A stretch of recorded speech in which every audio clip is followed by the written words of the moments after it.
3 months in Sri Lanka might not sound like a long time, but man, it was a wild time.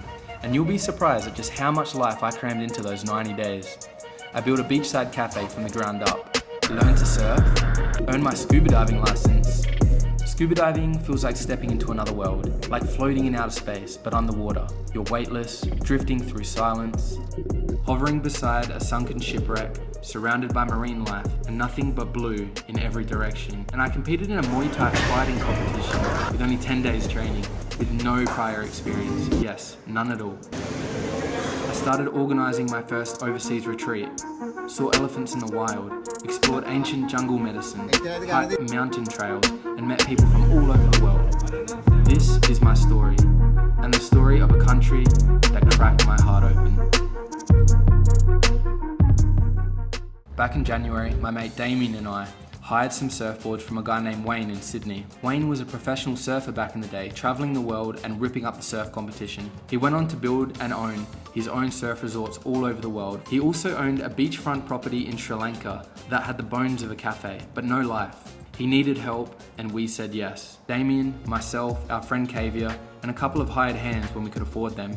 We negotiated deals, sourced carpenters, dug holes, buried logs, demolished walls, laid out a new roof, shaved mold, dealt with island time, hunted down materials with a language barrier, and transported planks on scooters. It wasn't easy, but we had a plan. We've got this place here, it's currently called Cuckoo's Nest, and it's out front of two of the best surf spots here in Sri Lanka. So this is Beach Break here, and that's called A-Frames over there, which is the main reef. This place here, this is what we're going to do up. We're going to change into a cafe restaurant, something a little bit cooler. So we're taking this front bench out here. We're going to put some steps here and some seating at the front. This part here, we're going to do a temporary fencing here, fix up the day beds here, a little bit of gym equipment at the back there for training. We're going to paint the whole side of it like a camel colour. The top part of it here, they're about to take these sheets off here at the moment to add more light in. What we're going to do, we're going to put cinnamon sticks along right next to each other with a clear top. Let's have a look inside. So you can see it's quite dark in here, so we're going to take the front off of here so we can actually see the surf. Concrete floor will just wax up so it becomes shiny. The walls will be like an off-white sandy colour, and little darker parts like on all the struts that are coming down as well. What we want to do is create levels, so people sitting on the concrete and cushions at the front here. Table will slightly come up here. We'll have some power in the centre and some connections as well so people can come here and work. This is going to be opened up here. Nice chill music throughout the day. Nightlife's going to be good. We're going to serve coffee on sunrise because no one else is doing that. Anyone who's sitting here, people behind are still going to be able to see the ocean, and it's just going to tier level up so everyone in here be able to see the ocean. It's going to be nice, bright, light colours, really earthy feel, and very welcoming for everyone.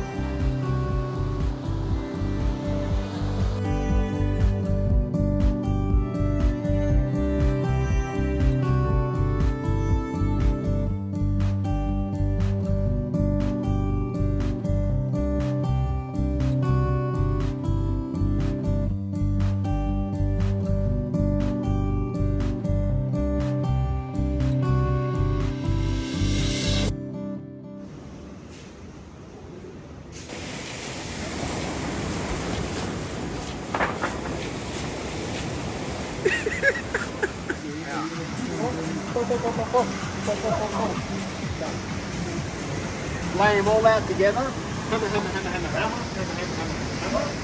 Pick the whole fence up. Sit it up here. And then, yeah, we have a method like that.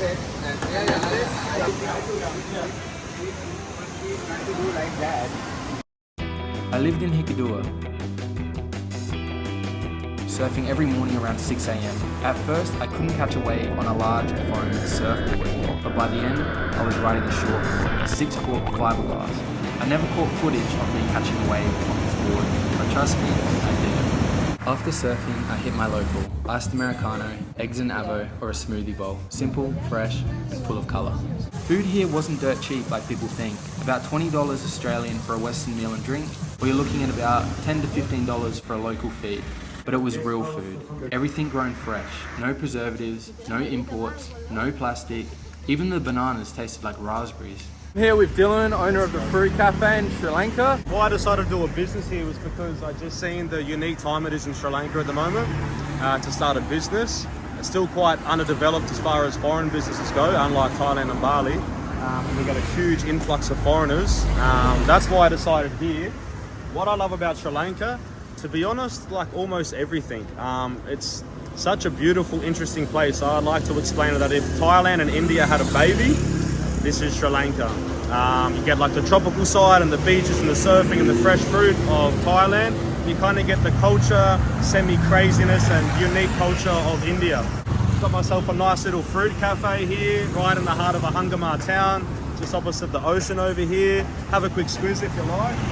Because I'm not on the ocean, I wanted to kind of create like a little cozy vibe. So as you step in here, you get a nice little cozy vibe. We've got lots of plants, trees, sitting down seating area, heaps of fresh food, 100% vegetarian, vegan. And yeah, it's my first season. I've been open 3 months. It's going super well. So for me, I eat a little bit of meat myself. I've been vegan and vegetarian in the past. But for me to support that industry for ethical reasons, I could never actually sell meat. So I draw the line at a bit of eggs and milk and butter. But that's the reason I don't, just because I feel for the animals and I couldn't support the industry and sell it to the masses. So that's why I've got a vegetarian vegan cafe. Do you find that you feel better on that food? I feel way better on that food myself. Yeah, I eat a little bit of fish and meat. It's mostly vegetarian and also vegan. Yeah, I feel really good, man. Yeah, feel super good. I eat here every breakfast and lunch every day. Treat myself for a dinner somewhere else, and that's about it. First heard about the Fruit Cafe when I was down at Henley Beach talking to a friend called Dane. Shout out Dane. Shout out northeast suburbs of Adelaide. Yeah, it turns out we're both we're both from the up in the northeast dodgy suburbs. area of Adelaide, and here we are. In Sri Lanka. Let's go. Good to meet you, bro. Pleasure. Thank you. The thing that hit me the hardest, the connection, the rhythm, the slowness, the heat that hugs you, and the people.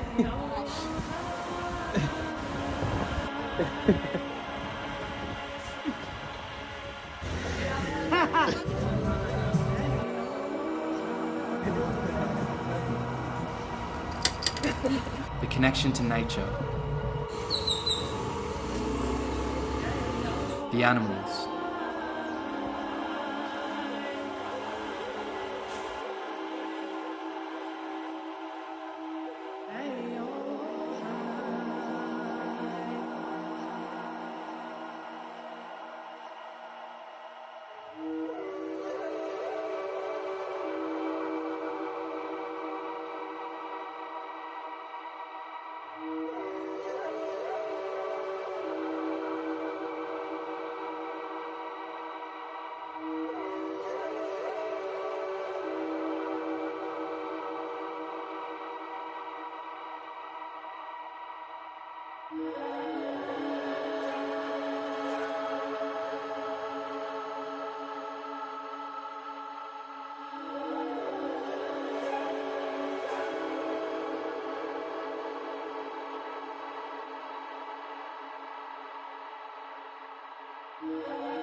Hello.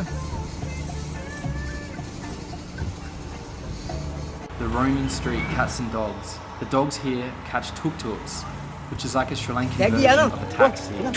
And they catch these tuk-tuks like humans on a hop on and drop off agreement. It's really insane to watch, but so pure. The friendliness of the locals, the slow rhythm, the art, the craft, the ocean, and that tropical 30-degree heat that wraps around you like a warm hug. I took coaching calls from the beach and I met locals who'd offer me fruit as I walked down the street. The only thing that wasn't peaceful were the bus drivers racing each other at full speed on slow roads just to pick up passengers before the bus behind them would. Gold bus go like 1 minute further, then he try to overtake and So that's why they speed up. yeah. Along my journey, I met a woman named Glenda. She lives 6 months of the year in Sri Lanka and the other 6 in the UK when it's summertime over there. She owns a beautiful place called the Plantation House that gets rented out for guests on the on-season, complemented with yoga, while the place becomes an Airbnb to rent out to individuals when her and her partner are back in the UK. When I am in the UK, I suffer with arthritis. I can hardly move my hands. I do a lot of yoga and what have you, but I struggle with the arthritis in my hands. And when I arrive here, after 1 month, I honestly can say that my joints and everything is just so much better. And it's the same for Peter. Peter struggles with arthritis in his knees. And in the UK, we both wake up and we, feel as if it's cold and you feel that you need to stretch, and we say, oh, for a bit of sunshine. And when we're here, we bounce out of bed, do our yoga. Peter cycles 13 kilometers every day on his little old bicycle, and it couldn't be more of a contrast between our life here and our life in the UK. Within a week, we had bought the property, we'd found an architect, and within 10 days, Peter was sitting sketching, and we just bought this piece of land, cows, palm trees. It was a coconut plantation. And we left everything into the hands of our builder. He said, I find you solicitor. We said, okay, because in Sri Lanka, as a foreigner buying land, you are not able to buy it on your own. You need to have a Sri Lankan partner. So you need to find somebody who's very trustworthy. They can trust you, you can trust them. There's a mutual respect. Put all your energy out into the universe and be a good person, and it does come back to you. It really does. As I say, not always the way you want it, but looking back on my life, I have taken a lot of chances. They didn't always start out in a good place, but I've had a good life. Started hosting beach movement and meditation sessions for Amaru. The sessions were free at first, with no agenda but to build community with one another. Before long, the sessions were packed, and soon a travel company picked it up, and I was being paid to run private sessions every week. I actually didn't need to touch my savings for a few weeks. I got such incredible feedback on my sessions that I created my own virtual YouTube tutorial for people to do at home. More on that at the end of the video. We discovered jungle medicine, and it changed the way I think about health forever. Here, if you're sick, you don't get a prescription pad, no Panadol or antibiotics here. You see a doctor of ancient medicine and they refer you to one of these stores. They prescribe roots, oils, seeds and sticks, actual jungle ingredients. Morning time here, doctor comes. He gives you a prescription. Yeah. With a list. List. I giving this is list matter. Here all. Doctor I didn't say. I understand. And you pick them up like meds as a real cure for the root symptoms, not a band-aid like most of the Western drugs. It really made me realise just how far we've drifted from nature back home. This Sri Lankan people. This is all the hair medicines. A small boy. What's it for? What's it do? You've just handed me something, but you don't know what it does. And then there was the fight, an international Muay Thai competition, the first professional competition Sri Lanka had ever hosted. Damien wanted to fight, but he couldn't due to his age limits, so he asked me to fight instead, and I accepted the call. So I stepped in with just 10 days of training. I worked hard and made weight at 81 kilos, trained in front of the cafe, hit pads, practiced shadow boxing, until eventually we upgraded our facilities. Well, slightly. We taped some scrap padding to a wooden pole and hung a shipping mooring ball from the ceiling as our heavy bag. Then came Colombo, the capital of Sri Lanka, where the Muay Thai competition was hosted. We arrived 2 days prior to the event and trained at some local fight gyms. First in a boxing ring and then in an octagon on the second day. In total, there were 100 fighters from all over the globe in regions nearby. A team from the Maldives, Bangladesh, and even parts of Europe. My opponent was Sri Lankan. The plan was to fight the next day, but someone pulled out. So I got the call to fight that same day. I rushed home with Kavia to pick up my gear and I was ready to go.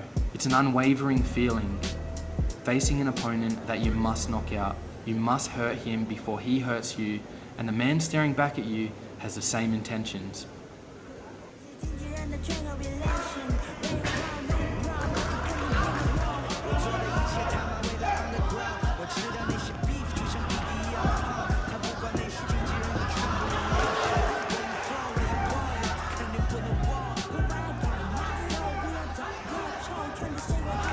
total of 3 rounds. I got hit more than I'd like.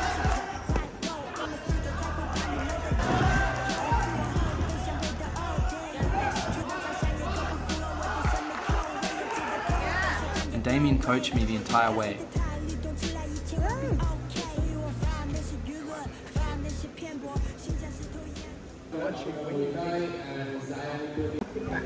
Load everything up, and then it hits what is a fucking great. Yeah. So remember the hits with the basic. Let the punches go, let the punches go. And just work on one hit. But I couldn't take it in. My head was running rings around me. I spiraled into an animalistic state.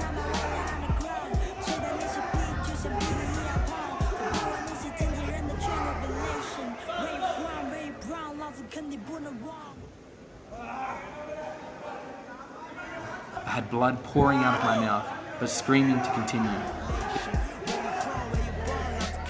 The crowd cheering, the energy high, and my inner dialogue racing.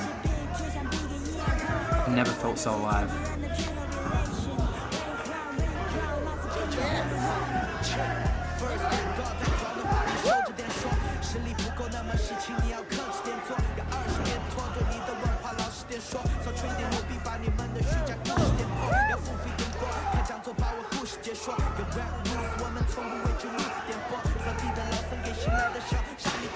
I stayed standing and gave it my all.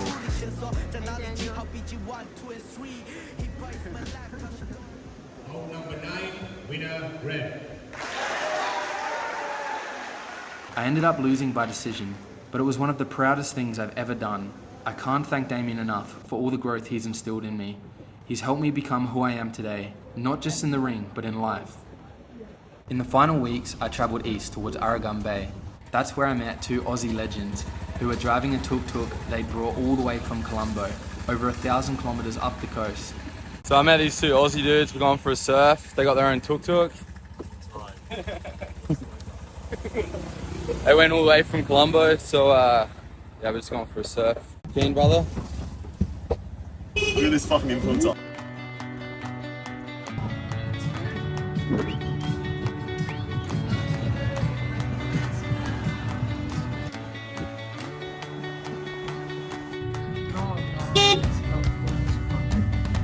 Fuck, get out the way.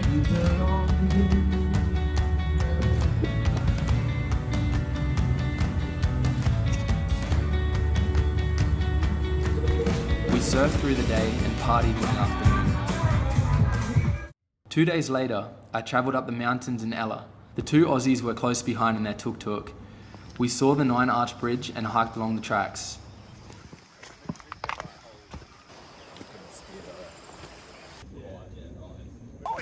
Yeah.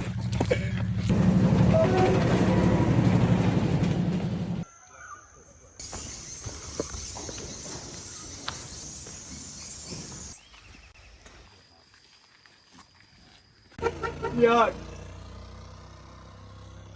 Oh yeah, there's one there. Let me pull them out. Give him a flick. I'll just flick him off. Illegal in the UK. Bushman. Yeah, you can't have over 40% deep in the UK. Pretty soon. Oh, that fucking scared the shit out of me. I was like, why is it staring at me? They're blending in quite a bit, eh? Do you reckon they'll fuck you up? Nah, it's green tree python, eh? Surely. Pick her up. Fuck no.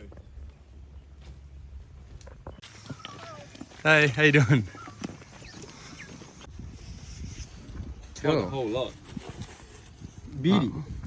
Beady. Oh, Sri Lankan cigarette. Umkala. Okay.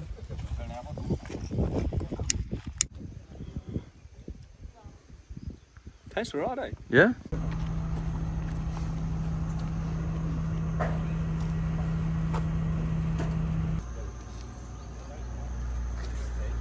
Bizarre, that was sick, and all like the spices and that. I actually brought a grenade back from. You bought a From grenade. France to Perth. It's okay. Hello. Oh, how you doing? Hello. Hello. Yeah. Queensland, bruv. Maybe on the corner, I reckon. Oh, fuck it out. They're like premature seeds, eh? So they're not too bad. You're not like crunching through the bad ones. Yeah. Good.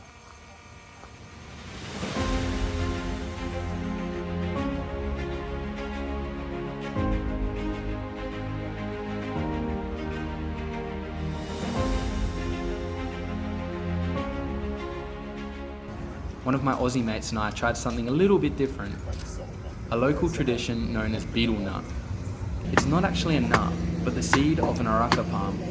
Locals cut it into pieces, wrap it in tobacco leaf, then smear this bright pink paste. I still don't know what that was. You chew it, and within minutes, you're absolutely buzzing. How's the betel nut feeling?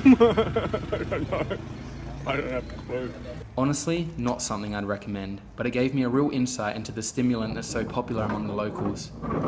One of those raw cultural moments you never forget, and I can certainly see how people get addicted to that feeling.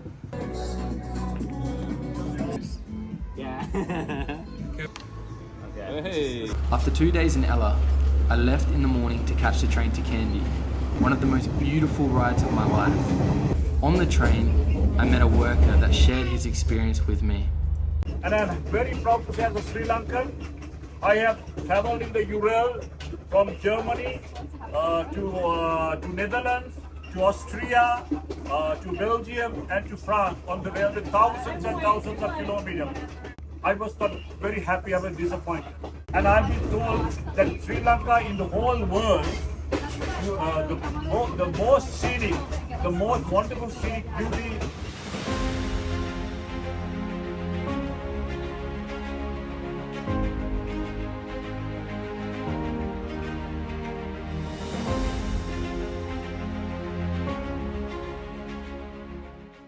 This whole experience moved me so deeply, I started organising my first overseas retreat, the Island Flow Retreat. This September, the beautiful place owned by Glenda, the Plantation House. This retreat is focused around personal development, wellness and adventure. From local cooking classes, morning yoga, to elephant safaris and scuba diving, it's all there. And as I mentioned earlier, to help people get a taste of my group sessions from home, I've made a free island flow tutorial, breathwork, movement and meditation, inspired by this island. It's a combination of yoga vinyasa, qigong, primal movements, breathwork and an inner child meditation combined into a seamless flow that you can do from the comfort of your own home. Chuck me a message on Instagram and I'll send it straight through to you. And if you're curious about the retreat, I'll leave the details in the show notes below. Thanks for watching, and please hit the subscribe button if you'd like to see more creations just like this one.